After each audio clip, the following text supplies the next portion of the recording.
Bueno, pues bienvenidos a De la mente nace el billete. Soy Miguel Treviño de Atura Investments y me complace mucho tener a un invitado muy especial a este podcast. Ya estuvimos platicando con Luis Padua, viendo el lado de los medios en relación a todo el tema inmobiliario. Estuvimos también con la señora Liliana, una de las afectadas en el caso de Proyectos 9. También estuvimos con Carlos de la Fuente, diputado que estuvo empujando mucho la ley de preventas. Y pues bueno, en esta ocasión, cerrando el círculo, viendo un ángulo diferente, que es el ángulo del desarrollador, que en algunas ocasiones se quiere ver como el villano de la película, pero no siempre es así.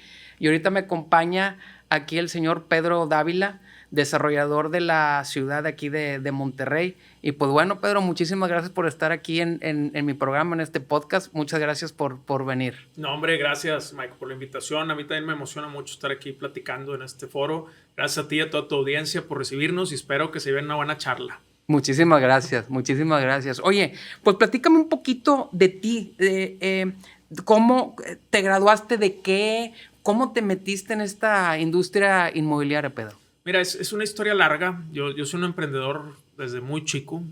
A los 19 años yo abrí mi primera empresa.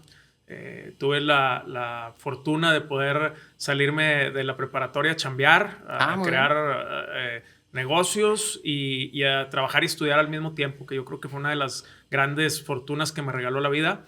Y a los 19 años tuve la oportunidad de abrir mi primera empresa, que era de aire acondicionado. Y esa empresa fue poco a poco creciendo, ¿no? Al punto en que después me convertí en constructor de remodelaciones, después me convertí en constructor de obra civil y en ese andar de la construcción de la obra civil me invitaron a construir un edificio. Y me enamoré de los edificios, ¿no? Vimos que había muchas áreas de oportunidad. Eso pasó más o menos en el 2016, 2017. Y de ahí decidí dejar la construcción para convertirme en desarrollador. Entonces, pues ya llevo 10 años desarrollando, trabajando en esta industria tan buena, tan bonita, tan pujante. Hoy en día con muchos retos, pero igual de bonita, igual de pujante. Y creo que la industria está teniendo un reacomodo importante después de tantas décadas de estar pujando, ¿no? Y bueno, soy licenciado en Derecho. En todo ese andar estudié Derecho, soy abogado. Solo ejerzo para mí, nunca tuve la oportunidad de ejercer para terceros, pero ya tenía mis empresas funcionando, mi negocio propio. Entonces, bueno, pues fue un andar de ir estudiando, trabajando y sacando la chamba adelante. O sea, en la prepa decidiste emprender. Cuando Sí. saliste, estabas en medio de la prepa y dijiste, voy a poner mi primer negocio. En cuarto semestre, mi primer salida de la prepa no fue con un negocio propio. Okay. Fue trabajando para un tercero. Recibí una invitación del papá de un conocido que le gustó cómo vendía en aquel tiempo. En aquel tiempo yo era barman de lunes a viernes y parrillero de carne asada sábado y domingo en la carretera nacional. Y en aquel tiempo conocí al papá de un amigo, le caí bien y me ofreció un trabajo de ventas de motores eléctricos industriales. Okay. Y fue mi primera chamba. Para mí fue un emprendimiento, no era un negocio propio, pero estaba emprendiendo una carrera de vendedor que a mí me apasionaba mucho. Y pues estaba muy joven, tenía 17 años, entonces pues a salir a trabajar y a estudiar, ¿no? Termino la prepa en una prepa abierta en la uni. Y de ahí me pongo a estudiar primero marketing, estudié mercadotecnia en la UR, luego en la UN, luego en el Tec Milenio. Siempre me pasaban en faltas porque ya tenía mi negocio y era muy difícil trabajar y estudiar en horarios. Había muy poca comprensión en ese tema. Entonces empecé a estudiar leyes en línea y bueno, pues finalmente me gradué, que en aquellos años ya empezaba la tecnología de esto de las carreras en línea, que ahorita es muy, muy común. Pero bueno, hace 15 años pues no era tan común, ¿verdad? Entonces, pues bueno, así fue el andar. Vendí motores eléctricos industriales, después vendí aire acondicionado para una empresa. Y a los 19 años, ya después de trabajar 2 años para empresas, decidí emprender mi negocio propio, que ahí empezó la historia del emprendimiento propio. O sea, que cuando te escuche mi hijo, que actualmente está en la prepa, va a decir, ya ves, papá, ya no quiero estudiar porque me trae en fría con eso de que, papá, yo ya quiero ponerme a trabajar y todo este rollo. Pues no sé, yo para mí fue una gran historia de vida. O sea, yo no tenía muchas oportunidades en aquella época de mi vida, entonces tenía que salir a crearlas. Yo creo que siempre un estudiante, lo he dicho, necesita mentoría. Y entonces si quieres ser vendedor, pues que vaya y busque mentoría del mejor vendedor del mundo. Si quieres ser futbolista, pues que vaya y busque mentoría del mejor futbolista del mundo. O sea, es una parte que yo aconsejo mucho a los chavos. He dado muchas pláticas en universidades. Hace poco participé en la Universidad de Querétaro, me invitaron a un foro y le dimos plática a cerca de 1,500 alumnos, estuvo padrísimo, y hablaba precisamente de esto, ¿no? Yo creo que hoy es bien importante estudiar, pero es bien importante estudiar y trabajar al mismo tiempo, ¿no? Estoy de acuerdo contigo. Esa experiencia que te da la calle, que te da el trabajar, que te da atender clientes, que te da que te digan que no y luego regresar a ver cómo los convences, no te lo da solamente la escuela. Entonces yo creo que hoy en día que la información se encuentra al alcance del celular y de una pregunta al ChatGPT y te da toda la información, Claro. Creo que ahorita el mundo de la competencia va a ser en base a las habilidades, ¿no? Y entre más joven puedas tener esas habilidades, pues es mejor, ¿no? Sí, incluso que tengas, que puedas estar estudiando, pero que a la vez puedas estar trabajando, ejerciendo, preparándote. Yo creo que ahorita todo lo que viene con el tema de la IA va a cambiar muchísimo el comportamiento de todas las industrias, ¿no? Pero incluso también lo vemos en la industria inmobiliaria. Tú ahorita preguntas a un ChatGPT, oye, ¿cuánto cuesta el metro cuadrado de construcción en esta ciudad? Y te lo va a dar, ¿no? Te lo va a dar. Y si no es perfecto, pero sí va a traer un grado muy certero en cuanto a la información, ¿no? Bueno, pues te lo da en segundos, ¿no? Y algo aparte, que antes tenías que hacer muchas llamadas para lograr tener algo de información. o contratar gente, etcétera. Fíjate, ¿no? para cerrar el tema de los jóvenes, yo recomiendo mucho a los jóvenes que si pueden trabajar y estudiar al mismo tiempo es genial, pero que trabajen en el día y estudien en la noche. Cuando tú haces eso, vives un ambiente incluso en la universidad diferente. O sea, la gente que trabaja en la mañana de día, horario normal, y estudia en la noche, llegas a estudiar y llegas a jalar. Entonces, toda la gente que está alrededor trae esa misma mentalidad. Estoy de acuerdo Y me ha contigo. tocado mucho que cuando los chavos estudian en la mañana y trabajan en las tardes, luego empiezan a ver a todos los chavos que no trabajan en las mañanas también y que solo estudian en las mañanas y no trabajan en las tardes y se empiezan a contagiar de un ambiente pues no tan propicio para los emprendedores, ¿no? Entonces, trabajar y estudiar es oro molido hoy en día porque te va a dar la capacidad que necesitas y la competencia que necesitas de salir a la calle a poder encontrarte con la realidad, ¿no? No solo con los libros. Entonces, es algo que yo lo viví de carne propia y he visto a mucha gente practicarlo y creo que cuando ya llegan a una edad donde normalmente se gradúa la gente, 22 años, 23 años, y ya estuviste trabajando 4, llegas con un chorro de habilidades. Y entonces eres mucho más competitivo en el mercado e incluso obtienes mejores puestos de trabajo, mejores sueldos y mejores negociaciones, ¿no? Entonces, creo que esa es una parte importantísima que yo le recomiendo a los chavos. Entonces, bueno, pues hay para que platiques con tu chavo. Sí, ya me llevamos a tarea para decir, ya ves, papá, te dije. ¿Verdad? Muy bien, Pedro. Oye, y bueno, platícame un poquito metiéndonos al tema ya del sector inmobiliario. ¿Tú qué has visto ahorita? ¿Cómo está el mercado? ¿Qué pasó con este famoso Proyectos 9 en donde ahorita está muy sonado, pero yo sí creo que hay un porqué y qué es lo que está viviendo el lado del desarrollador? Claro, mira, Mike, es una pregunta muy extensa. Voy a tratar de no confundir a la audiencia ni darle tantas vueltas, pero la industria inmobiliaria en los últimos 6 años, ya estamos en el 2026, desde la pandemia para acá, ha sufrido muchos golpes muy seguidos. ¿Qué quiere decir esto? Pues lo he dicho en otros foros importantes que me gustaría compartírtelo a ti y a toda tu audiencia. Es el COVID trajo una serie de consecuencias que hoy estamos viviendo, ¿no? Y aunque para la gente el cubrebocas diga, no, eso ya quedó en el 2022, sí, pero el COVID trajo una desconfianza en el mercado, trajo una falta de flujo, trajo una alza de intereses que tenía 25 años de no estar en doble dígito. La TIE, la tasa de referencia que utilizan los bancos para fijar los intereses a los créditos, se fue a doble dígito. O sea, se triplicó la TIE, ¿no? Entonces, ahora súmale el spread, que es la tasa de riesgo que le meten los bancos adicionales. Pues haz de cuenta que los desarrolladores, en lugar de estar pagando un 6 o 7%, se nos fue a pagar casi 18% en la banca tradicional, ¿eh? O sea, TIE más un spread en el banco. Entonces, esta TIE, si tú ves la historia de los últimos 5 años, acaba de empezar a bajar el año pasado.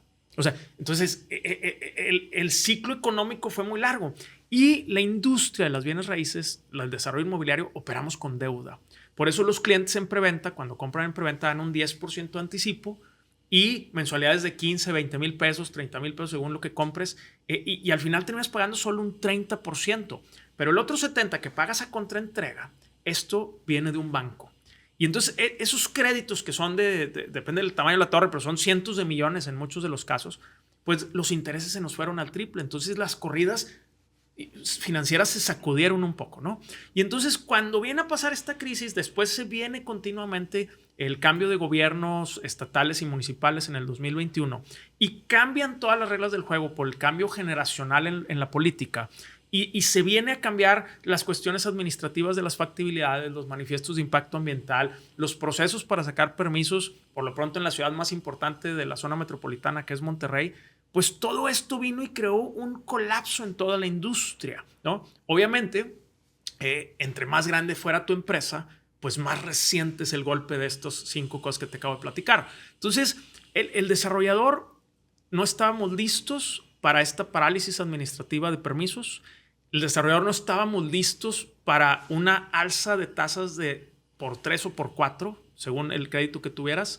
No estábamos listos, las corridas no tenían esto, Mike. Entonces se creó un colapso que vino a afectar lo que hoy estamos viendo en el mercado, que es que los proyectos se han alargado muchísimo, ¿no? Y entonces la industria inmobiliaria, desde el punto de vista del desarrollador, lo que estamos viviendo es cómo sacamos el barco adelante, cómo terminamos los proyectos. Nosotros nos dedicamos a hacer y terminar proyectos.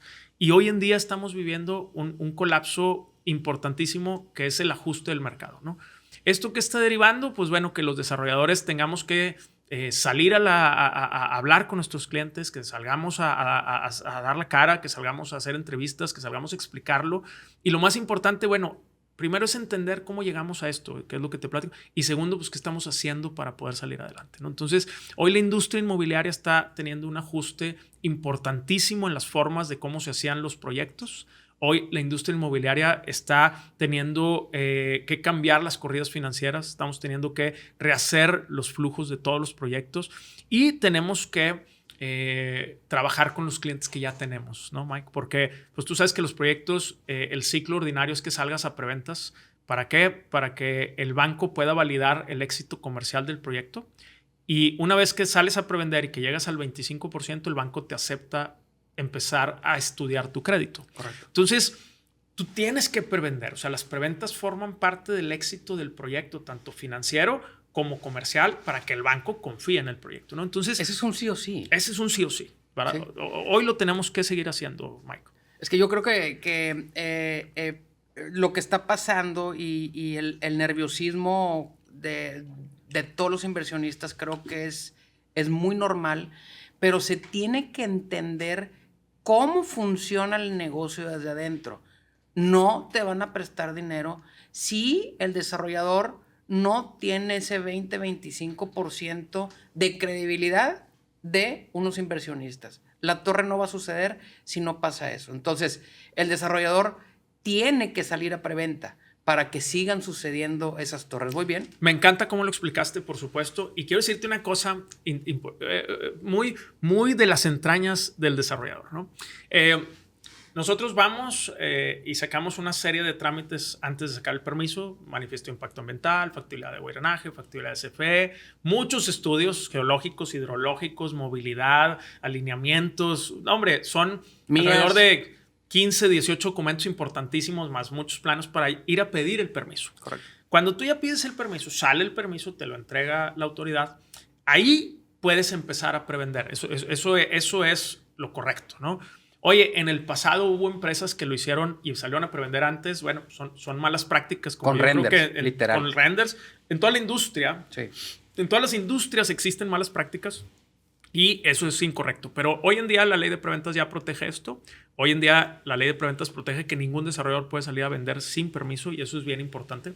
Pero bueno, imagínate que ya tienes el permiso, ¿no? Entonces sales a prevender. Y los proyectos tienen algo, Mike, que se llama las absorciones de ventas, ¿no? ¿Qué es esto? Es decir, tú tienes un proyecto de 200 unidades. ¿Cuántas unidades se venden mensualmente, ¿no? Y entonces el banco observa tu absorción. Entonces tú sales y dices, oye, mira, este proyecto está absorbiendo 3 unidades mensuales. Entonces vendes 3, 3, 3, un mes vendes 4, 3, 3, un mes a lo mejor vendes 5 en diciembre, 3, 3. Y entonces cuando llegas al 25% de preventas, imagínate que un proyecto que tiene 200 unidades tiene que llegar a 50 unidades para que el banco te acepte el expediente. Ahí está. Ten el expediente, ya validamos que comercialmente existe, el estudio de mercado lo dice, aquí está la demostración que son los contratos y empiezan a estudiar. Pero para que el banco te autorice el crédito pasan entre 6 y 8 meses. Wow. Bueno, entre esos 6 y 8 meses no puedes dejar de vender porque el banco te pide actualización mensual de tus ventas. Entonces no puedes salir a vender el 25% y luego parar las ventas y después esperar a que te den el crédito para seguir vendiendo. Porque entonces el banco dice, ¿por qué se pararon las ventas? Y entonces tú tienes que seguir vendiendo. Entonces realmente cuando el banco te da el crédito, a lo mejor ya tienes el 40% de preventas, 50% de preventas. O sea, entonces, porque si las frenas, el banco se alerta y dice, no, entonces ya se frenaron las ventas, no vas a vender el resto. Y entonces es un tema que una vez que arrancas ya no puedes parar, ¿no? Y eso sucede para que el banco te dé el crédito. Entonces, del punto en el que sacas el permiso al punto en el que obtienes el crédito, puede pasar 1 año o año y medio por la absorción de las ventas, la demostración y el estudio que hace el banco para darte el crédito. Cuando un desarrollador ya tiene el crédito, tú como cliente, o sea, tú puedes decir, el banco ya hizo su chamba, porque para que un banco te preste 300 millones de pesos, para hacer una torre de 200 departamentos, ya te revisó tus antecedentes tuyos, de tu familia, de tu historial crediticio, de tu empresa, de la experiencia de proyectos que has tenido, de cómo va ese proyecto, los permisos. O sea, tienen unas áreas de estudios técnicos y financieros muy cañonas, ¿eh? O sea, los bancos hacen su chamba. O sea, el expediente pasa a lo mejor por 20 manos, ¿no? Entonces, cuando tú llegas y eres cliente y dices, oye, enséñame tu permiso, enséñame tu crédito, y los tienen, ya es un súper palomazo, ¿eh? O sea, a ese punto estamos llegando de tal manera que podamos dar la confianza a los clientes de que un proyecto que tiene permiso y que tiene banco ya está súper avanzado, ¿no? Ayúdame a entender un poquito esa parte de los créditos cuando se lo da el banco a un desarrollador, porque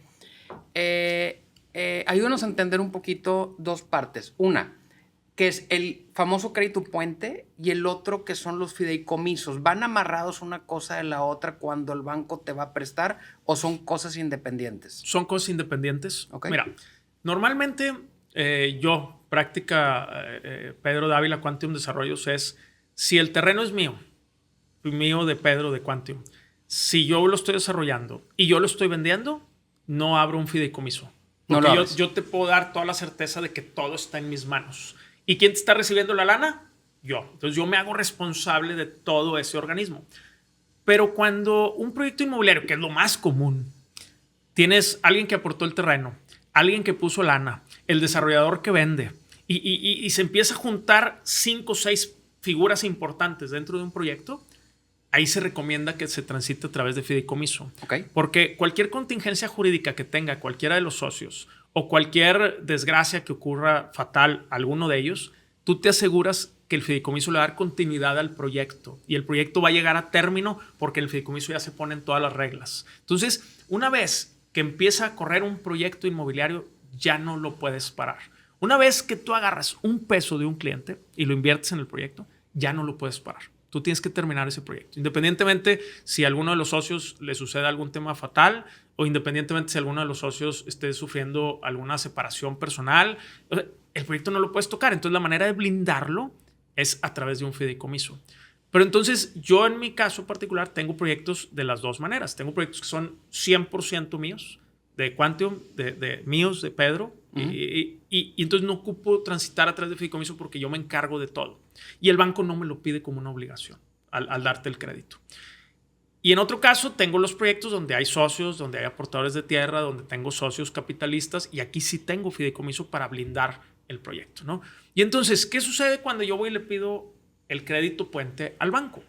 El banco analiza la parte jurídica y el banco se asegura que todos los documentos que tú estés entregando estén jurídicamente perfectos, o sea, que sea la escritura pública, que eres el dueño, que hay seguridad para los compradores, que hay seguridad para el banco, que puedas aportar las garantías al banco. O sea, ya cuando te dan el crédito ya validaron que el proyecto y todos sus componentes están correctos. Entonces, no te pide el banco forzosamente tener un fideicomiso, pero sí es muy bueno tenerlos cuando hay más de un socio. O sea, cuando ya te abres a tener socios externos a la propia empresa, pues es muy recomendable tener fideicomisos. Hoy en día, después de toda esta situación de desarrollos inmobiliarios que estamos viviendo, este reajuste, yo te pudiera decir que los nuevos proyectos, aunque sean míos, 100% míos, voy a abrir fideicomisos. Creo que es una buena práctica. Creo que ahí se blindan los proyectos. No era común antes de toda esta situación que ha sucedido en los últimos 5 años. Por eso hay proyectos con fideicomiso y sin fideicomiso. Pero yo creo que hoy lo más recomendable es que todos los nuevos proyectos nazcan en un fideicomiso. Pero ojo, compadre, que no solo administren la tierra, que administren la lana. Esa parte es poco usada en las bienes raíces. Normalmente el fideicomiso tiene la administración de la tierra y la lana la tiene una empresa. Yo estoy recomendando que hoy en día esto se fusione y que en los fideicomisos se registre la corrida financiera del proyecto y cada peso que entre los clientes no entre a una empresa, entre a un fideicomiso y que el fideicomiso disperse según el uso registrado en la corrida financiera, ¿no? Armar un comité técnico de estimaciones por avance de obra y un comité técnico de avance de ventas. Y yo estoy recomendando mucho a los desarrolladores con los nuevos proyectos que el avance de ventas debe ser después del 25% según el avance de obra, para que vayan de la mano el avance de ventas y de obra, ¿no? Por si sucede una contingencia a mitad de proyecto y se tiene que detener por alguna situación, haya inventario suficiente no vendido para que incremente la plusvalía y con eso pagues el incremento de precios en la materia prima. O sea, es toda una nueva ciencia de cómo los nuevos proyectos inmobiliarios después de estos años se tienen que hacer. Y uno de los más recomendables, como bien lo comentas, es que haya fideicomisos. Muy bien. Oye, Pedro, dentro de este error en los proyectos, últimamente yo creo que nombraste 5 puntos que han estado pasando dentro de la industria desde COVID, permisos municipales. Y creo que hay otro sexto que está jugando ahorita en contra de que la gente vuelva a agarrar confianza, ¿no? Que es esto que acaba de pasar con Proyectos 9. ¿Coincides con eso? Mira, definitivamente la industria va a ser un antes y un después de todo este colapso. Yo creo realmente que la industria de las bienes raíces es una industria patrimonial y al tú manejar el patrimonio de la gente estás manejando su vida personal, sus sueños, su futuro, ¿no? Y esto tiene que ser algo muy responsable que nosotros desarrolladores tenemos que estar conscientes. Y entonces ahora que después de todas estas crisis que han impactado a la industria y hemos llegado a un tema de parálisis por muchos años, yo creo que después de todo este tema mediático que ha estado pasando, que es correcto que lo sea mediático, no lo estoy diciendo de forma negativa, sino todo lo contrario. Creo que la industria necesita recuperar la confianza de los clientes, de los inversionistas y de las familias y de los patrimonios, ¿no? Cada venta que tú haces de un departamento hay un sueño ahí. Alguien quiere vivir de sus rentas, alguien quiere pagar sus gastos médicos con sus rentas, alguien se quiere ir de viaje con sus rentas, alguien quiere habitar el espacio para vivir ahí el resto de su vida, a lo mejor, o ser su primer departamento de casado. O sea, siempre va relacionado con un sueño. Y entonces, hoy la industria, después de todos estos sucesos lamentables, primero, Mike, tenemos que saber qué vamos a hacer para arreglarlo, ¿no? Y creo que la primera solución es que caminemos todos juntos. Creo que necesitamos caminar con los clientes, con los inversionistas, con los bancos, con las autoridades, con los desarrolladores, que somos los que damos la cara en esta situación. Tenemos que caminar juntos también, tenemos que hacer un gremio que camine, que vayamos todos al unísono buscando soluciones para todos, ¿no? Si hay un proyecto que ha sufrido más que otro, ¿cómo lo sacamos adelante, ¿no? Tenemos que compartir soluciones entre nosotros. Entonces, por otro lado, la industria va a ser un después, o sea, va a ser un después. ¿Por qué? Porque yo creo que ahora lo que durante muchas décadas, más de 2, 3 décadas, la industria estuvo dando, se hacían proyectos, la gente precompraba, o sea, comprabas en preventa, se entregaban los departamentos, un poco tarde, pues se entregaban un año después, si tú quieres. La gente vivió plusvalías, la gente ganó rentas, la gente compró barato, la gente hizo dinero con esto. Entonces, pues, ¿qué podía salir mal? O sea, si durante 20 años esto no dio problemas, ¿no? Claro. Y ahora que viene y choca esto en seco y se descarrilan todos los vagones y que ya salieron cosas mal, pues tenemos que ver hacia atrás qué pasó. ¿Qué pasó? ¿Qué fue lo que hizo que esto sucediera? Y tenemos que blindarlo, ¿no? Entonces tenemos que generar nuevas políticas públicas que ayuden a blindar los proyectos inmobiliarios, que ayuden a blindar a los compradores, que ayuden a blindar a los desarrolladores, que ayuden a blindar a los bancos, que son una parte importante y aportadores de recursos económicos a la industria. Entonces, sí hay un antes y hay un después, Mike. Y sí, totalmente de acuerdo. O sea, hoy estos foros, como este espacio que tú nos ayudas aquí a compartir, creo que esto debe ser de todos los días, de más seguido, y de entender todos juntos hacia dónde vamos, ¿no? Y la recuperación definitivamente va a ser dolorosa. Mira, yo hago referencia como a una anécdota para poderlo explicar, ¿no? Imagínate que vas aquí afuera por la calle y vengo yo y ¡ras! Te choco por atrás. Yo no sé si tú te vas a bajar enojado, te vas a bajar asustado, te vas a bajar preocupado. ¿Estás bien? ¿Estás bien? O sea, yo no sé tu reacción. Yo llegué y te choqué por atrás, tú no lo esperabas, ¿no? Uh-huh. Y entonces al bajarnos, nos damos cuenta que tú ya perdiste, Mike, porque ya te choqué. Seguramente, yo no sé si tenías un carro nada más en casa y ya no lo vas a tener mientras lo arreglan. Yo no sé si tenías 2 carros y ahora vas a tener que pagar un Uber para ir a tu trabajo. O sea, ya estás en una situación compleja en la que tú ya perdiste sin haber querido estar ahí, ¿no? Pero resulta que a mí, para chocarte, me cerró un camión y me empujó y al no poder yo controlar el carro, te choqué, ¿no? Y el camión se siguió derecho y se fue porque a lo mejor ni cuenta se dio porque está muy grandote, ¿no? Yo ya perdí, yo ya te choqué, yo ya voy a tener que pagar mi deducible, yo ya me voy a quedar sin carro, yo voy a tener que gastar. A lo mejor tú no tienes que gastar en ese momento, pero ya perdiste también. Y el camión que nos pasó por un lado, que ni se paró, se llama parálisis de permisos, se llama reestructura gubernamental, se llama nuevas prácticas. Todo eso que iba arriba del camión que nos desvió y te chocamos hizo que perdiéramos nosotros, ¿no? Yo voy a dar la cara, nosotros vamos a dar la cara, yo te voy a pagar tu choque, voy a pagar con mi seguro, pero va a haber un tiempo de recuperación.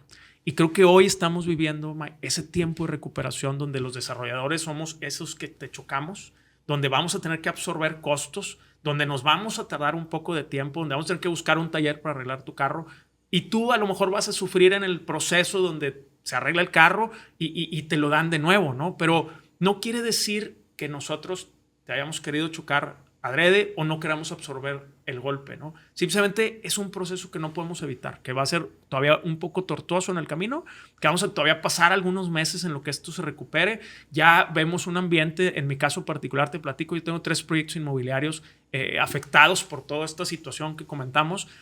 Uno de ellos ya, gracias a Dios, pudimos sacar la renovación del permiso. Y ya empezamos el proceso de reestructura de crédito, porque ese proyecto ya tenía un crédito y el banco está esperando los papeles, ya se los dimos. Ellos querían que unas 3-5 semanas sacar las cosas, llevan 8, seguramente se van a tardar 10, pero son procesos que vale la pena vivirlos, aunque sean más largos, ¿no? ¿Por qué? Porque ya vas a traer un banco arriba, es un crédito de 460 millones de pesos, 405 millones de pesos, es un proyecto que se va a recristalizar, 300 departamentos, estás hablando de que a lo mejor los tiempos no están en nuestras manos, están en las manos del banco ahorita, pero es un socio estratégico de cada proyecto. Y quiero darle la tranquilidad a los clientes que están en esta torre que se llama Torre Alejandría, que vamos a sacar la torre adelante, ¿no? Y aunque entiendo que los años han pasado, pues no han sido culpa de nosotros ni exclusivos de nosotros, pero sí estamos todos los días saliendo a platicar con los clientes, saliendo a dar la cara, yendo a ver autoridades, platicando con los bancos. O sea, este es un trabajo de diario, ¿no? Y por ahí algunas personas me han escrito aquí abajo, seguramente nos podrían escribir, oye, no te pongas a hacer podcast, ponte a hacer tus proyectos. Y tienen razón, pero es necesario que salgamos a platicar y esto poderlo compartir con más gente, ¿no? Porque la industria se va a sacudir y se va a reformalizar y es una industria que va a seguir dando, ¿no? ¿Por qué? Porque, como bien me dijiste hace rato, se mudan 200,000 familias al año a Nuevo León, nacen niños, no sé cuántos, bastantes niños, se casa gente, se descasa gente. O sea, la vivienda va a tener que seguir siendo un factor importante y no podemos dejar salir, de venir a platicarlo, de venir a informar a la gente, de venir a que ya no sea el proceso inmobiliario un proceso automático que antes hacía era porque jalaba. Ahora tenemos que salir a explicar qué pasó y a dónde vamos, ¿no? Esas dos partes creo que son bien importantes y esperemos en los próximos meses ya estar platicando de que las obras se reiniciaron y que los tiempos ya se ajustaron, pero que vamos para adelante. Eso serían muy buenas noticias para el mercado. Yo creo que el mercado necesita, Mike, también buenas noticias. O sea, un proyecto que hoy se arranque es una buena noticia. Claro. Un permiso que hoy salga, que tenía un proceso largo, que ya hayan pasado más de 3 años por la parálisis que hubo, es una buena noticia. O sea, yo creo que las buenas noticias también hay que salir a darlas y no podemos perder varios enfoques, Mike. Uno, dentro de esta crisis inmobiliaria, no podemos perder el enfoque de responsabilidad social, o sea, que las empresas sigan buscando el bienestar a su entorno. Y no podemos perder el enfoque de la parte ecológica dentro de los proyectos, la parte sustentable, ¿no? Que aunque los tiempos sean difíciles, no nos hagan volvernos insensibles, ¿no? Y entonces claro, es una parte que yo busco siempre. He salido, algunas personas que con justa razón están molestas por los retrasos, me lo han criticado, pero no pasa nada. Yo creo que no podemos perder los enfoques, que estamos saliendo adelante, que tenemos que seguir siendo socialmente responsables y que tenemos que seguir siendo autosustentables, ¿no? Entonces, son partes que definen al mercado en un futuro y no podemos dejarlas de lado, ¿no? Fíjate, Pedro, eso que estás comentando se me hace muy relevante y te voy a decir, pero a ver, o sea, estamos hablando aquí de un Pedro que es responsable, ¿no? Y como hay otros desarrolladores es correcto, responsables, ¿no? Pero la industria ha sido manchada por desarrolladores que literal vendieron con renders o literal dejaron un pozo y tan con permiso y ya no los encuentran. El caso de Proyectos 9 que pues de plano dejó de dar la cara a sus inversionistas. ¿Tú crees que ese haya sido el error que cometió Proyectos 9 o cuál crees tú que haya sido su error en lo particular? Mira, Mike, yo pienso que no podemos juzgar nuestro presente con la sabiduría que hoy tenemos. Yo creo que si hoy volteamos para atrás la industria inmobiliaria, pudiéramos notar que cometimos algunos errores, ¿no? Uh-huh. Pero bueno, pues porque hoy sabemos cuál fue el resultado posterior, ¿no? Te pongo un ejemplo. Así como cuando empezó el COVID, en el 2020, en marzo, y todos pensamos que iban a cerrar la ciudad por 2 semanas, y luego 3 semanas, y luego 1 mes, y luego 6 meses, y estuvimos cerrados 2 años en general, ¿no? Pues con el cubrebocas, ¿no? Con el cubrebocas. O sea, te estoy hablando de un ejemplo que tu mente no alcanzaba a apreciar, que se iba a parar la industria tanto tiempo. Claro. Y entonces la industria, vimos que había una parálisis administrativa en temas de permisos, pero nunca pensamos que se alargara 3 años, Mike. Y entonces, cada vez que avanzábamos y teníamos alguna señal de vida y medio municipio quería prender otra vez en los motores y luego se paraba otra vez, se fue volviendo y alargando muchísimo, ¿no?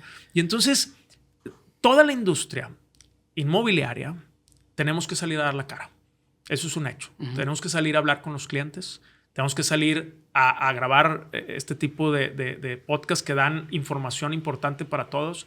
Tenemos que compartir información a nuestros clientes. Yo en lo personal, hoy yo tengo 800 clientes activos en esos proyectos que comentamos, Alejandría, Laya y Akira. Yo hablo personalmente con más de 400. Y no he podido hablar con los otros casi 400 porque pues voy de uno por uno presentándome por WhatsApp primero. Hola, ¿cómo estás? Soy Pedro Dávila y soy el director general y empezar un diálogo con cada uno de ellos. Yo lo estoy haciendo, ese trabajo yo personalmente. Aparte me piden cita algunos y recibo clientes todos los días o casi todos los días. Veo 1, 2, 3 clientes según se pueda dar la agenda. Pero es bien difícil, Mike, porque... Claro. Yo atiendo bancos, atiendo autoridades, atiendo obras, atiendo diseños, atiendo proyectos, atiendo clientes, atiendo a mi gente interna, la administración, finanzas, cobranzas, pagos. Y entonces a veces el cliente se tiende a desesperar un poco con justa razón, pero yo le quiero decir a todos mis clientes que estén viendo este podcast que yo personalmente voy a tratar de atenderlo. Siempre me disculpo. Oye, yo me tardo 2, 3 días en contestar el WhatsApp porque me llegan 80 WhatsApps diarios. Y bueno, trato de atender a todos, trato de dar ese servicio personalizado, que sepan que aquí estoy, que todos los días estoy trabajando, que todos los días estoy en la oficina, que todos los días estoy trabajando para resolver la situación de los proyectos. Pero también trato de tener esa comunicación cercana con los clientes. Entonces, eso es parte del aprendizaje de esta crisis inmobiliaria y creo que sabiendo lo que pasó, es importante que todo el gremio de los desarrollos inmobiliarios salgamos a dar la cara con nuestros clientes. Eso es algo fundamental, lo que comentaste al principio de tu pregunta. Y creo que tenemos que aprender de estos errores y tenemos que salir a cambiar nuestras prácticas, ¿no? Y ese desarrollador que no veías, no sabías si existía, ¿no? Porque, claro. No, pues, ¿quién es el dueño? No, pues es que allá está la allá cima está arriba del cielo. Yo creo que ya no deben de ser así las cosas. Eso yo le recomiendo a mis amigos cuando me platican que compraron en alguna otra desarrolladora. Les digo, vayan, busquen al dueño, pidan cita, tengan paciencia porque los tiempos se suelen complicar, pero si te contesta, si te habla, si te da su WhatsApp, si te abre las puertas, aunque sea tardado el proceso, estás caminando de la mano con alguien que te va a responder, ¿no? Y que confió en ti. Y que confió en ti. Y fíjate, te quiero hacer dos referencias importantes, ¿no?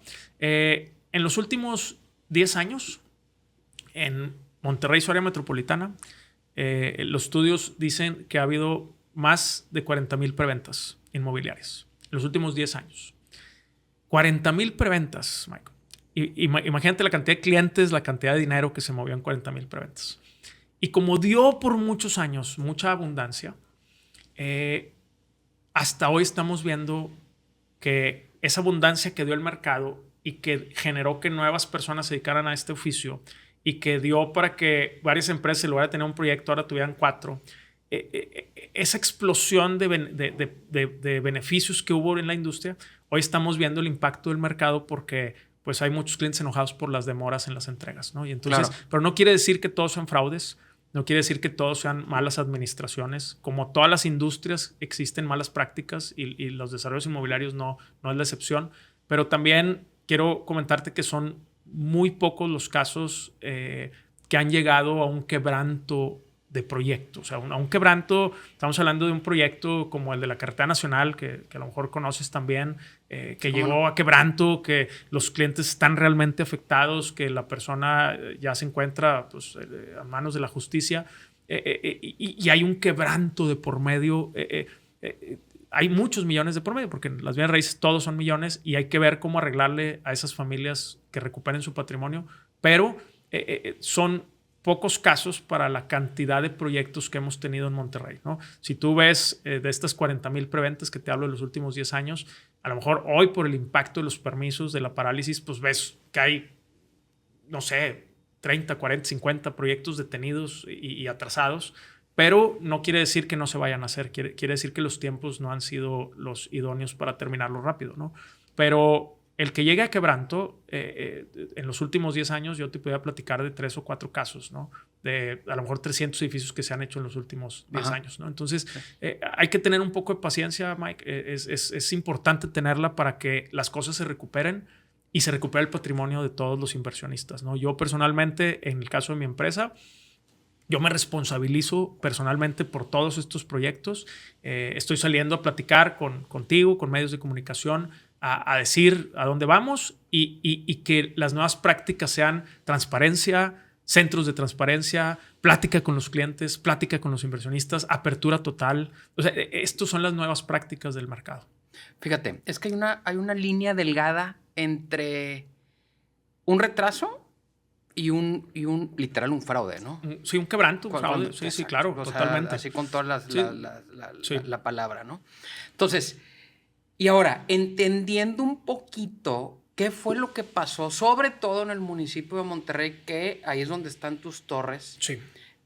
¿Hubo cuánto tiempo sin un permiso? Y luego mi segunda pregunta es, ¿por qué? Muy interesante. Mira, la ciudad afectada por los permisos municipales fue Monterrey. Eso es un hecho. Estuvo paralizado 3 años. Toda la administración 2021-2024 municipal. Con Colosio. Estuvo paralizado, exactamente. Y si salieron, eso debe estar en los centros de transparencia, o sea, ni siquiera que digan es que Pedro dijo, no. Grandes proyectos y grandes permisos salieron a lo mejor 5 grandes proyectos, ¿no? O sea, incluso ha habido he platicado con mucha gente que me dice, oye, pues yo estaba haciendo mi casa y en 3 años no salió ni el permiso de una casa, ¿no? O sea, hubo más de 2,500 permisos detenidos en esos 3 años. Y eso está documentado por la prensa también, ¿eh? No son datos propios, son datos que han circulado en la prensa. ¿Por qué se detuvo? Bueno, primero, si una desarrolladora tenías un proyecto en Santa Catarina, uno en Escobedo y uno en Monterrey, excelente, ¿no? Porque solo un proyecto se detuvo, ¿no? Desarrolladores como nosotros, que todos nuestros proyectos estaban en Monterrey, pues se detuvieron los 3 proyectos al mismo tiempo, ¿no? Digo, se fueron venciendo los permisos en meses de diferencia, pero pues en lapso de un año se separaron todos los proyectos. Y eso es una afectación importante. Y hay otras empresas que tenían 8 o 9 proyectos en Monterrey. Entonces te separan 8 o 9 proyectos al mismo tiempo. Pues es caótico, ¿no? ¿Por qué? Mira, yo todavía no entiendo la razón específicamente. Yo sé que la administración municipal de esa época trajo gente de la Ciudad de México, una secretaria de Desarrollo Urbano de la Ciudad de México, una secretaria de Ayuntamiento de la Ciudad de México.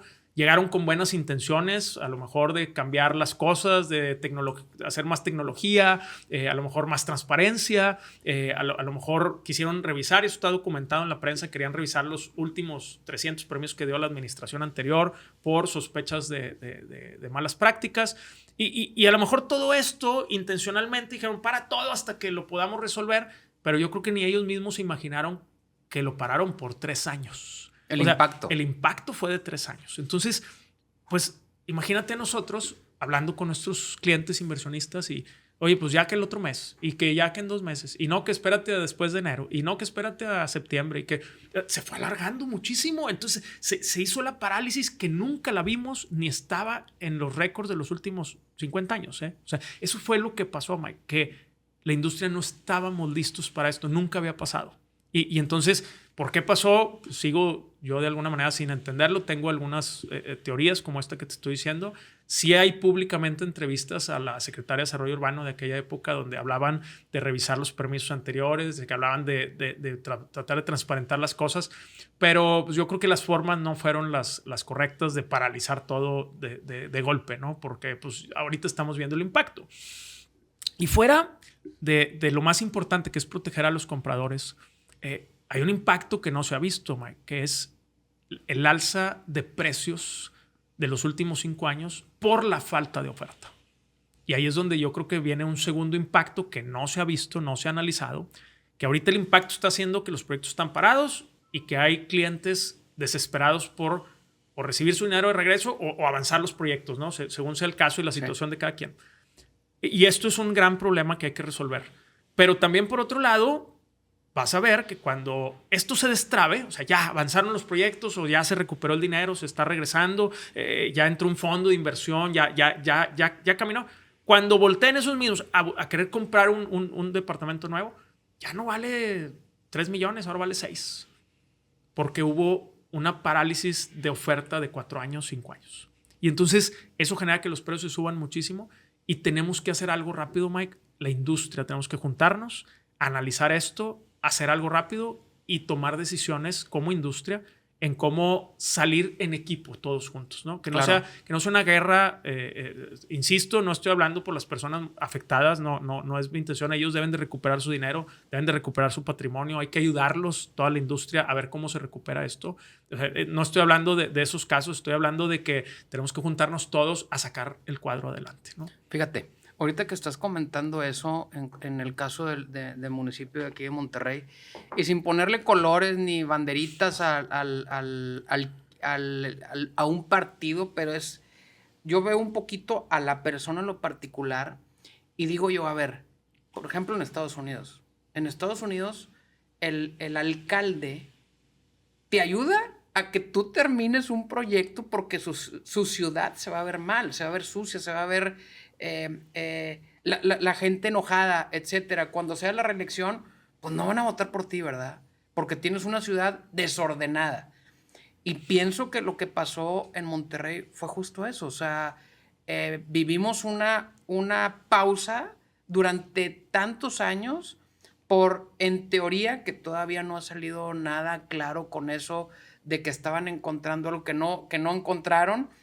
Y la ciudad, pues la verdad, fea, en mal estado, desarrolladores sin poder trabajar, el inversionista que estaba esperando terminar su departamento, ya sea para una renta o para vivirlo. Sí. Pues, oye, no le ayudas a nadie, ¿verdad? Con paralizar una ciudad de esa manera. Es correcto.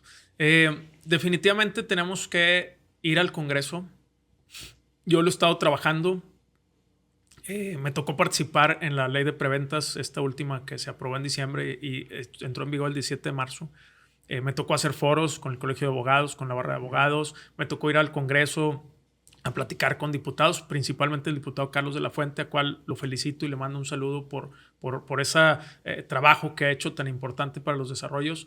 Pero tenemos que hacer más chamba y yo he estado trabajando con los diputados, especialmente con Carlos de la Fuente, y hay muy buena disposición por esto. O sea, la verdad es que yo ahorita veo un Congreso que sí lo quiere hacer y necesitamos nosotros como grupo desarrolladores, brokers, toda la industria que estamos metidos en esto, necesitamos ir al Congreso a llevar nuestras peticiones, irnos paso a paso. O sea, no vamos a cambiar a todo el gigante en una sola vuelta, ¿no? Ya ahorita se está poniendo los zapatos, que es la ley de preventas que salió. Ahorita hay que ir poniendo las bases, a lo mejor importantes, que es la continuidad de los proyectos, que es la continuidad de las escrituraciones, que es una parte importante que debemos de hacer, que ya estamos trabajando en estas iniciativas. Y después tenemos que irnos más para atrás. O sea, el cambio en la industria nos va a llevar años. O sea, yo veo 5 o 7 años y a lo mejor nunca llegamos al óptimo, pero si cada año damos un paso importante y vamos arreglando cosa por cosa, estoy seguro que la industria va a estar blindada y va a pasar eso que tú dices, que la industria pueda tener el respaldo de las autoridades, si no por querer, pues por obligación, ¿no? Que Claro. se viene desde las leyes y reglamentos, pero siempre pensando en que la industria de la construcción y los desarrollos es de las industrias más importantes y pujantes en todo México. Totalmente. Por los empleos que genera, por la vivienda que genera. La vivienda es necesaria. Fíjate que en Monterrey, su área metropolitana, estamos a 8 años o menos de ser 10 millones de habitantes. Eso nos convierte en una de las ciudades más grandes del mundo. O sea, ahorita solo hay 33 megaciudades en el mundo con más de 10 millones de habitantes. Entonces, ¿cómo vamos a llegar a eso? Necesitamos vivienda. Necesitamos bienes raíces, necesitas comercio, necesitas salud, necesitas suministros, necesitas vivir en algún lugar y todo esto se tiene que ir empujando. ¿Y qué vamos a hacer? Juntarnos toda la industria a ver por el futuro de esto, ¿no? Obviamente para nosotros es un empleo, yo vivo de esto, yo y mi familia comemos de esto, vivimos de esto.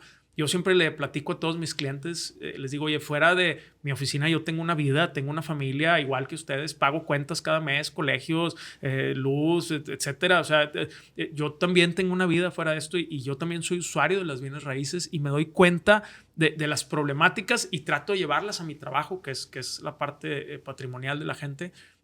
Pero que hoy estemos viviendo un momento complejo no significa que así vaya a ser siempre. Significa que hay que trabajar para sacarlo adelante, que trabajar 16 horas diarias para que esto cambie. Lo estamos haciendo, pero necesitamos hacerlo juntos, Mike. O sea, necesitamos generar un grupo. Yo personalmente estoy tratando de generar una nueva asociación inmobiliaria. Estaré invitándote próximamente a este proyecto. Muchas gracias. Apuntado. Gracias, sí. Gracias. Y uno de nuestros principales objetivos es cómo vamos a llevar las mejores prácticas a que se hagan leyes y reglamentos, ¿no? O sea, esa es la parte fundamental porque creo que hoy esa parte está abandonada, no hay algo haciéndolo. A lo mejor no era necesario antes, pero a lo mejor hoy ya es necesario y es el parteaguas del que hablabas tú hace rato. O sea, la industria es una antes y una después, ¿no? De estos últimos meses que hemos vivido, ¿no? Yo sí creo, sé que hay una cámara, pero sí creo que de alguna forma, Pedro, faltó ese empuje de este ángulo que es del desarrollador en hacer una presión importante para que las cosas sucedan. Porque, a ver, y lo sé de buena fuente, que, oye, llegas tú, Pedro, a el municipio de X y para que te vayan a dar el permiso, ¿sí? No es simplemente el que llegues con tu carpeta bien ordenada, etcétera. En algunos, no digo todos los casos, hay dinero por abajo de la mesa que te piden, o incluso metros cuadrados de tu desarrollo. Entonces, y si no se los das, ¿a dónde vas a decir, oye, aquí está pasando esto, ¿no? Realmente no hay un lugar en donde el desarrollador pueda levantar la mano y decir, oye, este rollo está mal. Sí. Mira, tenemos que toda la industria juntarnos, ver las mejores prácticas. Yo creo que cuando estemos en una sala de exposición, 100 desarrolladores juntos, hablando del empleo que generamos, hablando de la vivienda que generamos, hablando de la derrama económica que está alrededor de los desarrollos, hablando de proyectos socialmente responsables, hablando de proyectos sustentables, amigables con el medio ambiente. Cuando nosotros juntos podamos demostrar que la industria está ayudando a la sociedad, es cuando todos los gobiernos, independientemente de su color y de su generación, van a ayudarnos, ¿no?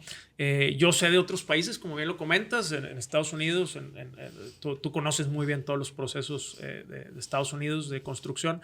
Allá los permisos los metes en línea y en línea te los autorizan y hay un tiempo límite y o sea, es muy rápido, muy expreso. No hay ni siquiera a veces necesidad de ver a la gente en persona, ¿no? Y te ayudan. Y lo sacan. Es que te ayudan. Porque hay derrama económica, porque hay empleo, porque hay vivienda, porque mantienen los precios estables de la vivienda. O sea, porque hay muchos motivos, ¿no?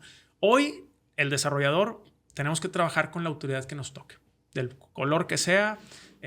Nosotros trabajamos con estatal, municipal y federal para hacer un proyecto. O sea, hoy en día, en el caso de Monterrey, por ejemplo, pues nos toca trabajar con Morena en la federación, con MC en el estado y con el PRI y el PAN en el municipio. O sea, nosotros no nos importan los colores, no nos importa el tema político. A nosotros nos interesa la parte social de los proyectos inmobiliarios. Entonces, definitivamente hay que agremiarnos, invitar a las autoridades a que nos acompañen en esta historia. Por supuesto, quitar las malas prácticas que existan en cualquier parte del proceso. Eso es importantísimo. Y lo más importante, Mike, necesitamos reducir los tiempos. O sea, si un permiso tiene que salir en 60, 90 días. No se puede tardar un año en salir. O sea, detienes inversión, detienes empleo, detienes desarrollo, detienes incluso que el municipio recibe impuestos porque pues generas vivienda y esa vivienda paga impuestos, ¿no? Entonces, necesitamos enfocarnos a transparentar los procesos, que las prácticas sean las mejores en la industria, tanto del lado del desarrollador como por supuesto del lado de las autoridades, y necesitamos empujar para que esto suceda. No vamos a poder cambiar todo en un solo año, pero si vamos paso a paso cambiando las prácticas, estoy seguro que la industria inmobiliaria en 5 años va a ser otra industria inmobiliaria, ¿no? Con el reto hoy en día de trabajar doble porque hay que sacarlo atrasado y dar la cara y sacar adelante a los inversionistas y clientes que ya confiaron en nosotros antes de esta crisis. Y aparte tenemos que ver hacia adelante para que esto no vuelva a pasar. Entonces hoy nos toca trabajar doble.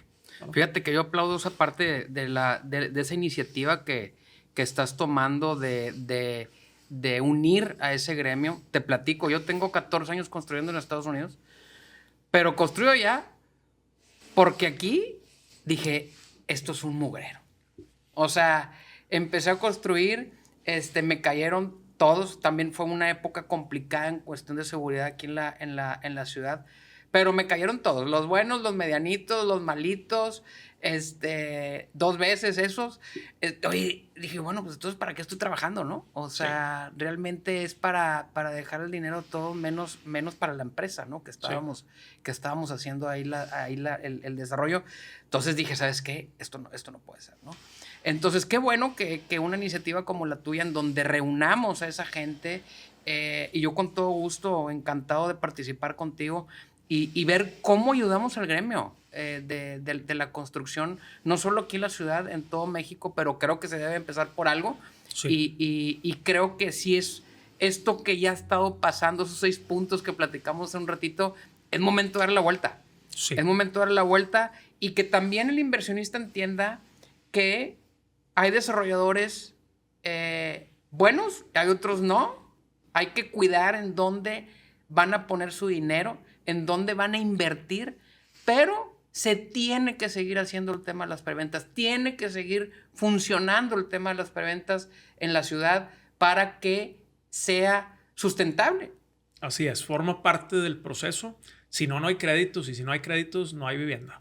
Porque difícilmente si nosotros quisiéramos vender departamentos de contado, es decir, me tienes que dar el 30-40% de anticipo y el resto mientras lo construyo, pues se reduciría mucho la posibilidad de comprar departamentos a los jóvenes o a cualquier persona que vaya a hacer su primera inversión, ¿no? La preventa existe, nada más hay que irnos asegurando. Fíjate que he dado algunas pláticas, como sabes, también soy conferencista, me gusta dar pláticas, es parte de algo que me ayuda a mantener y poder hablar de las mejores prácticas inmobiliarias. Y diseñé una conferencia que ya van 2 veces que la doy a un grupo de brokers que se llama Perfilamiento de Clientes para Nuevos Desarrollos, hablando específicamente de las preventas. Y hablábamos de eso, hablábamos de, a ver, estoy de acuerdo que hay un debate importantísimo cuando una persona va a comprar un departamento, si es un comprador o es un inversionista, ¿no? Uh-huh. Al final del día, si tú eres un comprador, pues tú vas, compras una taza y pues, yo quiero mi taza, ¿no? Yo te compré una taza.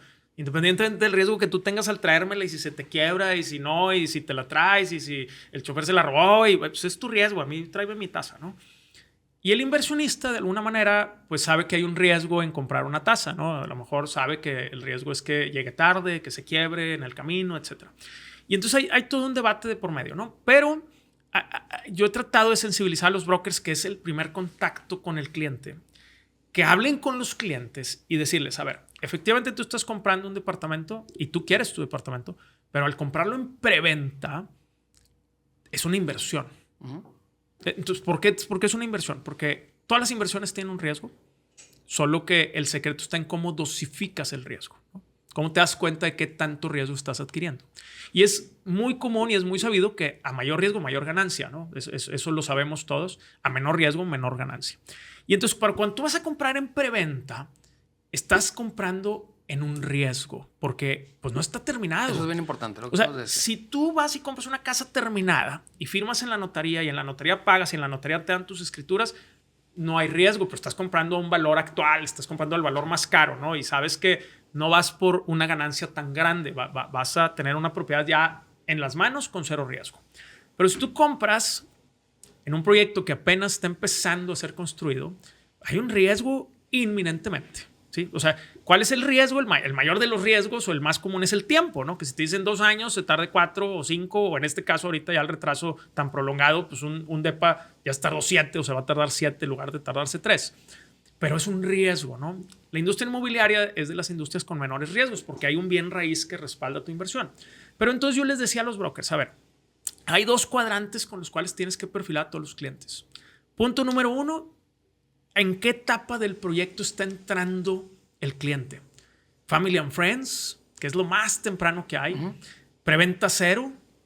Preventa cuando ya está en construcción o venta que es al final, ¿no? Ya, cuando ya está terminado. Esto hace que entre más temprano compres, pues compres más barato, pero adquieras más riesgo. Si compras ya terminado, pues menos riesgo, pero más caro. Pero eso lo tienes que combinar con 2 factores importantes. 1, ¿para qué lo quieres? Oye, yo lo quiero por plusvalía. Pues entonces no importa si entras más temprano, aunque se tarde más tiempo porque la plusvalía va a ser mayor. Yo lo quiero para renta, pero tengo un plan personal. Necesito en 3 años que esté terminado porque me jubilo en 3 años y quiero la renta para vivir. Es un alto riesgo comprar en una etapa muy temprana. Y entonces los brokers tienen que empezar a cuadrar estas 2 cosas, ¿no? Y ver el perfil de la persona. Es la primera vez que compra en preventa, es un experto en compra de preventas y es joven o ya es una persona mayor. O sea, son factores que hacen que una preventa sea exitosa o no. Porque la labor de nosotros como desarrolladores y de los brokers es explicarle a los clientes el posible riesgo. Claro. ¿No? Y muchos brokers me dicen, oye, pues así no voy a vender. No, no es que no vendas. Es que tú tienes que informar al cliente cuáles son los riesgos, ¿no? Y entonces, bueno, etapa del proyecto versus para qué lo quieres versus el perfil del cliente, que involucra si es novato o experto en preventas y que involucra su edad, ¿no? Para saber en qué edad está entrando y a qué edad va a salir, ¿no? Entonces, estos factores hacen que las preventas sean también muy exitosas. Yo he platicado con muchos brokers y lo he dicho para que los clientes lo sepan, ¿no? Entonces, yo siempre les digo, si tú recibes un cliente que va a precomprar un departamento y ese departamento apenas está en cimentación, pero el cliente dice que yo me caso en 2 años y voy a vivir ahí, es muy riesgoso, ¿eh? O sea, es Aguas, mejor, claro. yo le diría al cliente, te llevo un proyecto que ya vaya casi en proceso de terminación, ¿no? O sea, que ya esté muy avanzado para que tu riesgo sea menor. Entonces, hay que juntar los factores, ¿no? Y por último, bueno, ya que decides comprar después de todo esto, tienes que revisar los detalles generales del proyecto, como bien dijiste ahorita, permiso, crédito, factibilidades, ubicación. Después tienes que revisar al desarrollador, quién es, cómo se llama, quién está detrás. No digo que no le compres a desarrolladores nuevos, yo fui nuevo alguna vez, ¿verdad? Claro. Digo que veas quién está detrás, si tiene historial personal, si tiene historial bueno, si a lo mejor trabajó en una desarrolladora exitosa 20 años y ahora está abriendo la suya. O sea, chécate qué hay detrás y checa el entorno geopolítico. Oye, es año electoral, es año de cambio de gobiernos, revisa si algo puede pasar como lo que ya nos pasó, que fue fatal, pero con esto puedes tomar excelentes decisiones, ¿no? Al final es una conferencia que me tarda 1 hora en darla. Me encantaría un día poder platicar a fondo de esto, pero la pueden encontrar en mi canal de YouTube de Pedro Dávila, experto inmobiliario. Ahí tengo esa conferencia. Dura casi 1 hora, pero está súper bueno que yo como desarrollador eduque a mis vendedores a transmitir al cliente las cosas. Fíjate, ¿verdad? Estaba platicando con Carlos, con Carlos de la Fuente. Y me estaba comentando que un siguiente paso para la ley de preventas es justamente crear que el broker esté asesorado y estudiado. Sí. ¿No? Que no solamente sea la persona, con todo respeto, que, oye, hoy me quedé sin chamba, pues mañana soy broker y luego pasado mañana ya voy a volver a ser contador, ¿no? Sí. Sí creo que debe de hacerse algo en ese sentido, porque en la parte de los brokers hay gente muy profesional, muy bien educada, que realmente le apasiona, que le gusta lo que está haciendo, y el otro que va de por lo pronto, ¿no? Entonces, y ese asesoramiento no va a ser igual del profesional al que va por lo pronto. Por supuesto. O sea, hay que ir por la licencia de broker inmobiliario, ¿eh? O sea, ese es lo correcto. Carlos de la Fuente trae muy buena idea en ese tema. Creo que hay apoyo por parte de la industria. Creo que si nos juntamos más y más desarrolladores para ir a apoyarlo, darle el espaldarazo a él y a los demás diputados, creo que lo van a hacer con toda confianza, porque ellos son representantes de la sociedad y la sociedad lo queremos, ¿no? Entonces, creo que es importantísimo tener licencia de broker inmobiliario. Que se autorice la ley como debe ser, con sus reglamentos, que se tenga muy claro cuál es la carrera para poder ser broker inmobiliario y se pongan los mecanismos por parte del gobierno específicos para que todo el broker pueda tener su licencia, así como hay licencia para vender seguros. Los seguros era lo mismo que acabas de decir ahorita. O sea, la gente hace 20, 30 años se quedaba sin chamba y se iba a vender seguros, ¿no? Sí. Y luego había muchos problemas en los seguros. Creo que después sacaron la licencia de broker de seguros, que lo da la Secretaría de Hacienda. Yo creo que ahorita debe ser lo mismo. El gobierno estatal debe tener un organismo que ya existen en la Secretaría del Trabajo, organismos afiliados de capacitación, donde existan los cursos y una lista de brokers con licencia, y el que va a comprar algo pueda buscar al broker y saber que tiene licencia, ¿no? Entonces creo que eso es importantísimo, Mike. Creo que vamos por buen camino si logramos eso. Fíjate, en Estados Unidos, justamente en Texas, funciona de esa manera. O sea, tú para ser un broker, tú como dueño de una casa, tú solo puedes venderla, ¿no? Pero tú como el que vive al lado de esa casa, tú no puedes venderla. Si tú la vendes, tienes un problema en Estados Unidos, ¿no? Porque tú no eres broker. Sí. Tú tienes que tener tu licencia de broker, tienes que saber cómo llevar a un cliente, qué decirle, qué no decirle. Hay una corresponsabilidad. Hay una corresponsabilidad. Claro, totalmente. Y la verdad es de que los contratos hay 20. Punto. No hay más, no hay 21, no hay 23. O sea, hay 20 que todos cumplen con casitas en donde vas a poner palomitas, y así está el contrato. Se ponen de acuerdo primero los brokers, esos brokers lo llevan y le explican el contrato a su cliente, sabe qué alcances tiene y qué riesgos hay. Se firman también los brokers como responsables de ese contrato, y todo camina muy bien. Muy bien, claro, así debe ser. Yo creo que eso es un buen camino, y es parte de estos próximos años que tenemos que ponernos la meta, todo el gremio completo, de ir a empujar esto para Claro. que sea una realidad, ¿no? Claro. Obviamente al principio siempre va a haber pataleo, siempre va a haber alguien inconforme, es normal cuando vienen cambios de fondo como estos, pero creo que le hace muy bien a la industria, mientras sea camino a las mejores prácticas. Fíjate, y estando un poquito platicando de esto de la ley de preventas, ya hay una primera fase que yo la veo bien, pero ¿tú qué ves que le hace falta a esa ley de preventas? ¿Tú qué dirías? Yo votaría por... Mira, la primera fase protege el contrato que se firma, que antes no se tenía ese contrato regulado en ninguna parte, que es la oferta de compra. No existía. Entonces, incluso para litigarlo como desarrollador o como cliente, era difícil encontrar el camino, porque, pues, oye, ¿qué es? Pues una oferta. ¿Y dónde se dice? ¿En qué ley dice que es una oferta? Pues en ningún lado lo decía. Entonces, ya se le reconoce la oferta de compra como un contrato en el Código Civil y ya tiene un camino de litigar, ¿no? Te dice cuándo se tiene que firmar, cuándo, pues, después de tener el permiso. Antes no puedes firmarlas, no puedes prevender ya sin permiso. Eso es una parte importantísima, Claro. ¿no? Para mejorar las prácticas.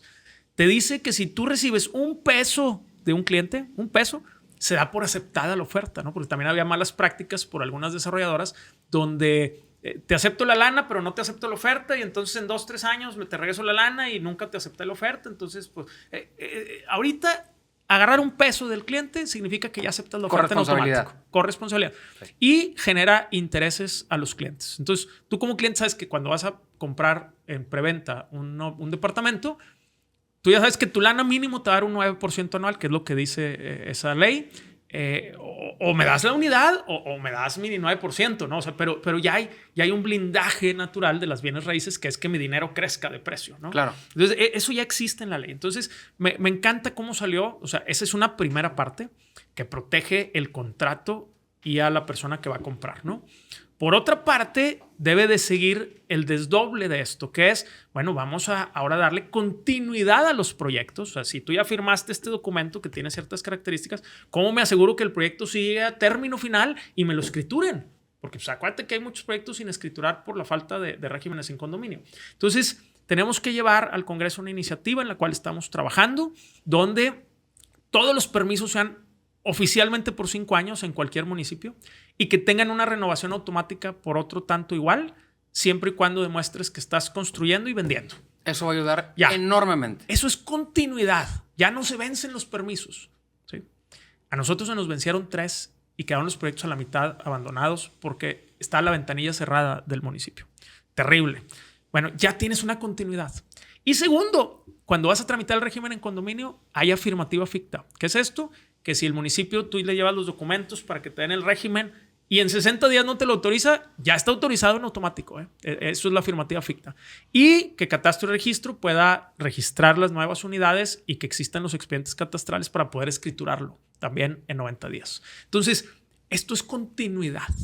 O sea, si ya tengo el permiso y ya estoy vendiendo, yo me tengo que asegurar que este proyecto se termine y se escriture. Que para es bien de todos. La seguridad jurídica. Claro, y ¿no? para bien de todos. Para bien de todos. Compradores, bancos, inversionistas, clientes, todos. Mismo municipio. Mismo municipio va a recibir sus catastros, ¿no? Y va a empezar a pagar impuestos. Claro, entonces crece la ciudad, ¿no? Etcétera, ¿no? Entonces, creo que vienen estas fases aunadas a otras importantes como la licencia de broker inmobiliario y vamos a ir generando nuevas prácticas. Por eso queremos que el gremio nos juntemos, que salgan ideas, que se apunten y que se vayan transformando en iniciativas que hagan que las cosas sucedan y sucedan bien. Son mejores prácticas, ¿no?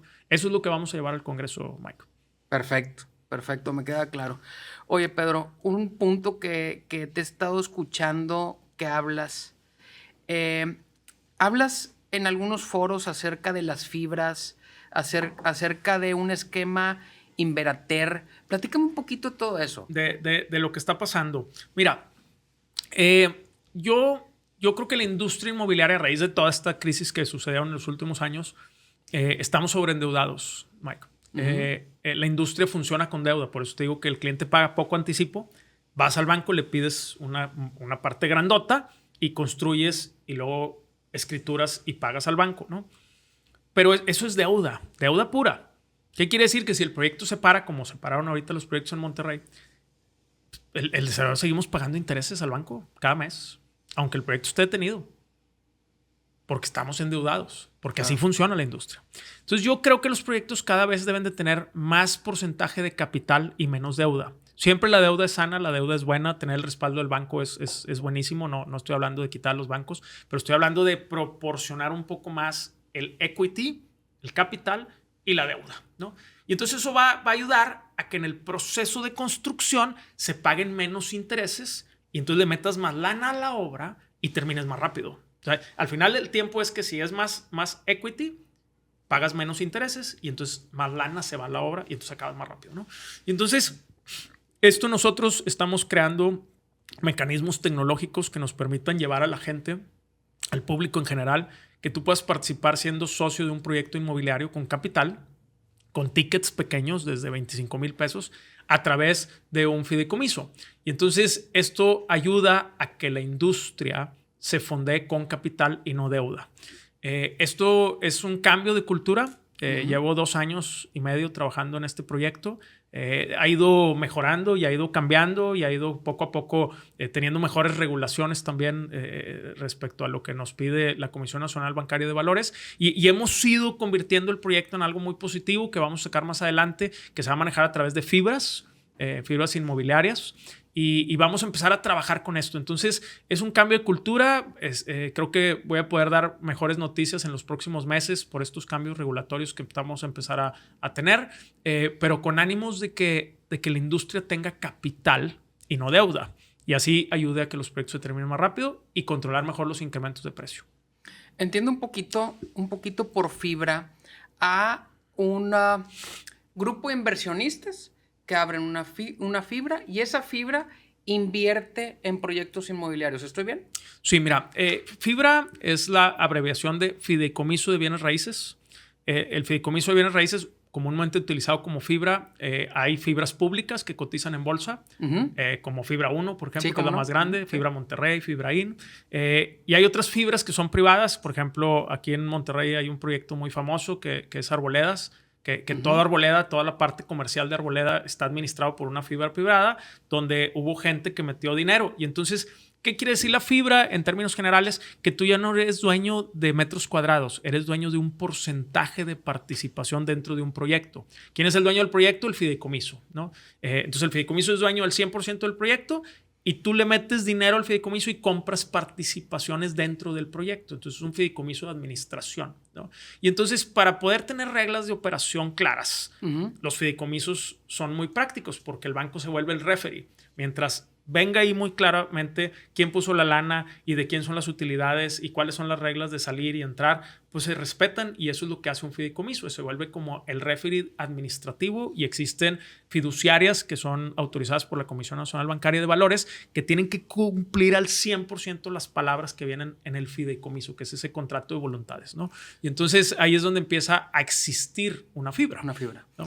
¿Y cuál es el riesgo para un inversionista que vaya a invertir en esa fibra? ¿Cuál es su riesgo? Mira, el riesgo es muy bajo, pero como todo, pues las fibras pueden caer en default con alguna situación. Al final, dentro de las fibras hay comités técnicos que son los que invierten el dinero o reparten las utilidades y siempre está manejado por, ¿cómo te puedo decir? Estructuralmente por reuniones colegiadas de votos donde la gente vota y tiene responsabilidad, ¿no? Okay. Entonces, el riesgo es muy bajito siempre y cuando, y quiero ser muy puntual, la bien raíz que respalda tu inversión esté dentro de la fibra. O sea, eso es importante. Entonces, yo tengo esta fibra que voy a juntar 100 millones de pesos que vamos a invertir en este proyecto. Perfecto. Pero el proyecto está dentro de la fibra, o sea, forma parte del patrimonio de la fibra o están separados, ¿no? Y ahí es donde tú empiezas a tener más seguridad. Si el proyecto está separado y la lana está aquí y el proyecto físicamente está acá, fuera la escritura pública que te hace dueño, pues tienes que empezar a revisar que la fibra tenga algún soporte sobre la propiedad. Entonces, son temas muy jurídicos. Yo siempre te digo que lo que está enlistado en bolsa ya está súper revisado y regulado. Ahí puedes comprar en cualquier, en GBM, por ejemplo, en la aplicación puedes comprar tickets de fibra 1 muy rápido desde 100 pesos. Pero si tú vas a entrar a una fibra privada, yo te recomiendo que acudas a un abogado de confianza que revise que realmente estén los patrimonios dentro del fideicomiso donde tú estás invirtiendo para que tu derecho sea real, ¿no? Que lean las reglas, quién es el comité técnico, quiénes son los comités colegiados, cómo se toman las decisiones y te den un dictamen, ¿no? de en dónde estás invirtiendo. Muy bien. Eso es súper importante. Yo siempre les aconsejo que hablen con su abogado de confianza cuando vayan a hacer este tipo de transacciones. Y para cualquiera, ¿no? O sea, también cuando vayan a invertir contigo o con otro, Siempre. que estén de la mano con un abogado que sepa qué es lo que van a firmar, ¿no? Es correcto. Es importantísimo ir de la mano de expertos. Así es. Oye, Pedro, ¿y para dónde va tu empresa? O sea, que ahorita estás desarrollando aquí en Monterrey. Sé que estás trabajando muy duro en el tema de tus desarrollos aquí en Monterrey. Pero ¿para dónde se ve Pedro en 5 o en 10 años? Aquí en Monterrey, ¿quieres expandirte? ¿Qué planes traes? Gracias. Pues mira, primero, gracias por hacer la aclaración. Ahorita estamos muy enfocados en arreglar primero la casa. Claro. Los 3 proyectos que tenemos ahorita en proceso de construcción, que es Alaya, Alejandría y Akira. Lo primero es arreglar estos 3 buenos proyectos. Después, el perfil de Quantium Desarrollos después de esta catástrofe inmobiliaria que hoy estamos reparando. Pensamos en diluir el riesgo como empresa, ¿no? ¿Qué es esto? Que hoy solo hacemos vertical y en Monterrey, ¿no? Hoy vamos a empezarnos a desdoblar a un poco de industrial en García, un poco de campestre en Montemorelos, un poco de horizontal en Santiago. Entonces ya no estamos en un solo municipio ni estamos en un solo producto, sino ya nos desdoblamos un poco, ¿no? Bajamos el tamaño de nuestros proyectos de 25 o 30 pisos, nos vamos a ir a proyectos de 15, 10, 12, 15 pisos, sin sótanos para poder que el proceso de construcción sea más rápido y que los proyectos su tiempo de vida sea más corto. ¿Para qué? Para volver a estabilizar el mercado, estabilizar los tiempos, estabilizar la confianza y por supuesto los flujos de la empresa, ¿no? O sea, vamos para allá. ¿Qué viene en un futuro? Bueno, para nosotros lo que viene es crear fibras inmobiliarias. Yo veo que el mercado de la vivienda en renta va a crecer mucho. Creo que en algunos mercados internacionales como en Estados Unidos es muy común que existan estos multifamily, donde un fondo es dueño de todo el proyecto y tú no eres dueño de un departamento, sino eres dueño del 1% de 100 departamentos y recibes rentas. Entonces, el mercado de las rentas en Monterrey va a crecer mucho por lo que platicamos ahorita. Va a crecer la ciudad a más de 10 millones de habitantes, van a crecer muchísimo los precios de las bienes raíces y este efecto va a hacer que todos los jóvenes ya no compren, sino renten, ¿no? Entonces, el mercado de las rentas va a crecer. Y yo traigo una idea muy padre. A través de Inveраter y de esto que platicamos ahorita de los certificados de la tesorería inmobiliaria, lo que vamos a hacer nosotros es que si tú eres un joven que hoy en día no te quieres anclar a un solo lugar físicamente, sino tú quieres vivir un año en Monterrey y a lo mejor vivir otro año en la Ciudad de México y a lo mejor vivir otro año en Texas, entonces no te puedes anclar, entonces tú dices, pues no compro una casa en Monterrey o un departamento porque pues voy a tener ahí 2, 3 millones de pesos invertidos, 4 y no los puedo mover. Entonces nosotros lo que queremos es que a través de la tecnología tú puedas comprar un bien digital que esté respaldado en un fideicomiso y que recibas rentas para que tú con ese dinero pagues rentas donde tú quieras, ¿no?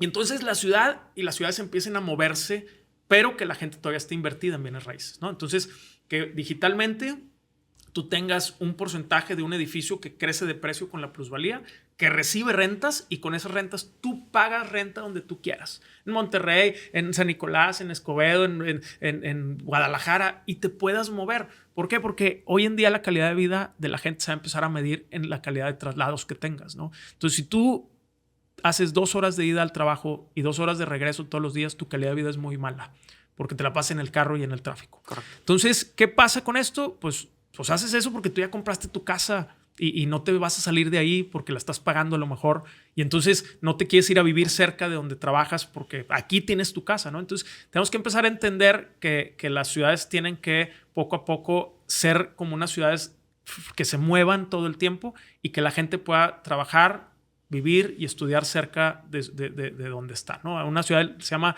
en el mundo le dicen la ciudad de los 15 minutos, ¿no? Que vivas, estudies y trabajes a menos de 15 minutos, ¿no? Y entonces, esto, la única manera de lograrlo en México va a ser a través de la tecnología, va a ser a través de cambiar esta cultura, que sé que va a ser un proceso de 5 o 10 años, pero creo que los desarrollos se van a convertir en desarrollos multifamily, que son vivienda en renta. La gente va a ser dueña de un pedazo, va a recibir sus rentas y con esas rentas pueden vivir donde quieran. Esa es mi visión de los próximos Ahí 5 lo a 10 estás viendo. años y voy a pujar muy duro para que esto se logre. Perfecto.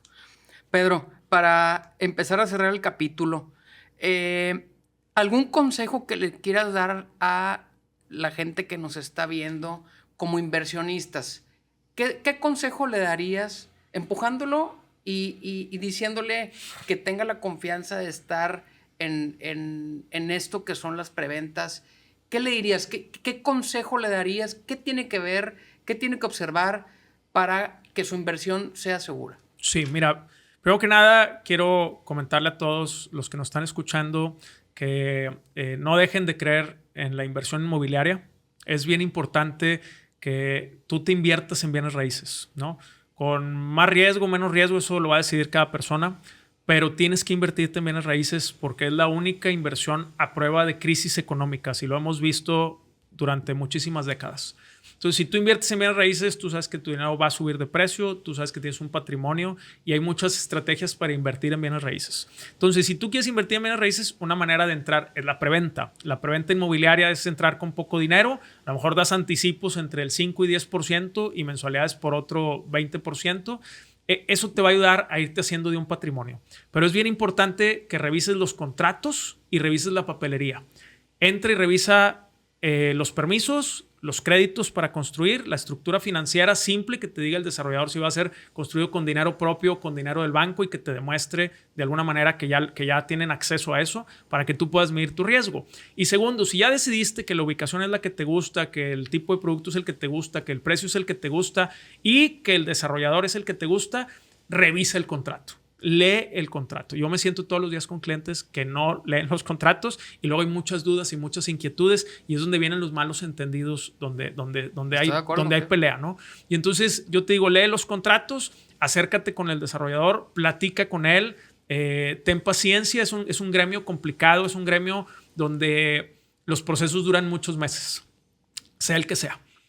Porque dependemos todo de terceras personas. Dependemos de autoridades, de bancos, de autoridades municipales, estatales, federales. O sea, dependemos de mucha gente externa y nosotros tratamos de cuadrar todo esto, ¿no? Y comunicamos lo que sabemos, ¿no? Entonces, ten paciencia, pero invierte en bienes raíces. Esta ciudad se ha construido así y hay muchos edificios y hay mucho beneficio económico que ya vivió todos los inversionistas. Entonces, sigue confiando en las bienes raíces, pero revisa al desarrollador. Estate convencido de que es el desarrollador con el que te vas a casar varios años y revisa el contrato. Son las dos cosas más importantes. Fíjate, con eso de conocer al desarrollador, yo le diría a todo nuestro auditorio, y no significa que solamente veas la empresa, que solamente veas una página de internet, que te sientes con el dueño, siéntate con esa persona que está atrás de la empresa, para que sepas con quién estás tratando. Y la otra es, cuando leas el contrato, asesórate con un abogado de tu confianza. No es con el abogado de la desarrolladora, es con tu abogado. Eso creo que te va a dar también a ti mucha certidumbre de lo que estás firmando y que conozcas a la persona que está atrás de ese render, de esa página de internet, de ese desarrollo que ahorita son blogs. Siéntate a verlo. Perfecto, Cobe. Pues por ahí empezamos y creo que hay mucho que platicar. Y pues muchas gracias por la invitación. La verdad me voy bien contento. Buena plática. Creo que vamos a estar aquí 3 días platicando. Sin problema. Pero pues habrá más capítulos para poder seguir compartiendo los avances de lo que tuvo la industria en estos próximas semanas o meses y qué sigue para que toda la gente que nos está viendo y escuchando puedan seguir invirtiendo en las bienes raíces. Pedro, te agradezco mucho que hayas aceptado mi invitación. Seguramente nos vamos a seguir viendo pronto. Y pues bueno, pues muchas gracias y aquí estamos, Mike, a tus órdenes. Gracias a ti y a toda tu audiencia. Gracias.